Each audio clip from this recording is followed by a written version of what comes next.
In this video, we'll look at section 4.3, and we're going to prove triangles congruent by the SSS, or side, side, side. So we'll use side lengths to prove two triangles are congruent. So before we had to show that two triangles were congruent, that all parts were congruent. Well, now we have a postulate that says if three sides of a triangle are congruent to three sides of a second triangle, then the two triangles are congruent. This is called the side, side, side postulate. So if you can show all three sides of one triangle are congruent to three sides of another triangle that are congruent, then the two triangles must be congruent. So let's write a quick proof. This one we'll actually do because it's kind of short. Okay, so if KL is congruent to NL, KL is congruent to NL, and KM is congruent to MN, then prove the two triangles are congruent. So here we go. We have our statement, we have our reason. So first off, always start with your given, KL congruent to NL, and KM congruent to NM.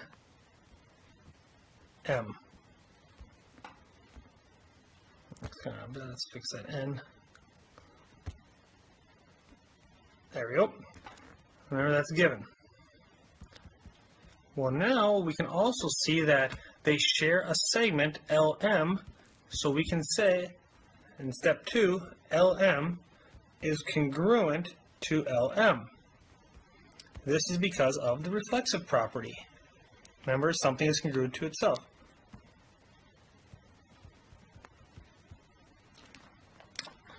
So now that we've shown all three sides are congruent, we can actually finish off by saying that triangle KLM is congruent to triangle NLM. And that is simply by the side, side, side postulate. And that's it. It's a nice, quick, short proof showing that all three sides are congruent. So decide whether the congruent statement is true. Explain your reasoning. So triangle DFG is congruent to HJK. So let's just trace it here. DFG to HJK. And all sides are congruent. So yes, it is true by the side, side, side.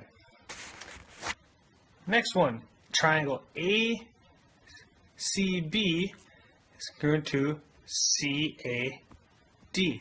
Well, we have one side congruent to itself, and then we have another side congruent to the other side, but the last side we have 4 and 3, so no, or it's not, because 3 does not equal 4. And the last one, we have QPT congruent to RST. And then this is yes again because all three sides match up. So because of side, side, side.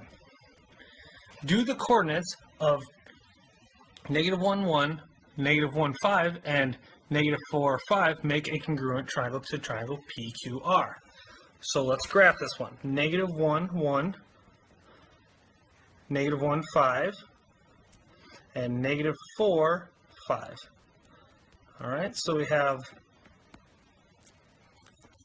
triangles that look pretty close, but let's count to make sure. So on the PQR, we have 1, 2, 3, 4 on top, and then we have a 3, okay? And then on the left triangle, the red triangle, we have 3 on top, and then 4 on the bottom, on the side. So we gotta check to make sure the third side is the same distance. So we need to do the distance formula. So first off, we have coordinate -1, 1 down here, and we have -5, 4 over here. So here we go. I'm going to do one of them as -5 minus -1 squared plus 4 minus 1 squared. So that gives us negative 4 squared plus 3 squared.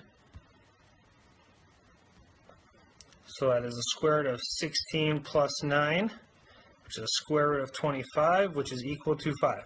So this length here is 5. So let's double check the other one now. We have negative 1 comma 1, and then we have negative 4 comma 5. So the second triangle now, we have, let's scroll down for just a little bit more room, the square root of negative 1 minus, let's try that again, minus negative 4 squared plus 5 minus 1 squared. So we get the square root of 3 squared plus 4 squared, which is the square root of 9 plus 16, square root of 25, which is equal to 5. So this also equals 5. So our answer is yes, it does. Explain why the bench with the diagonal support is stable while the one without the support can collapse. So this is kind of a thinking question, but notice when we talk about this support right here, this kind of locks it in. Remember that diagonal is a set length.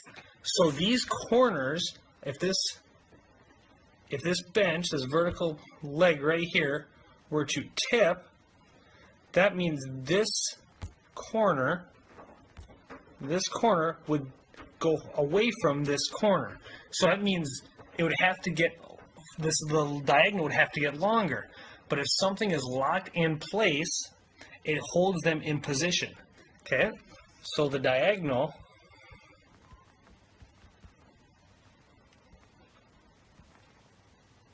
locks the shapes in place.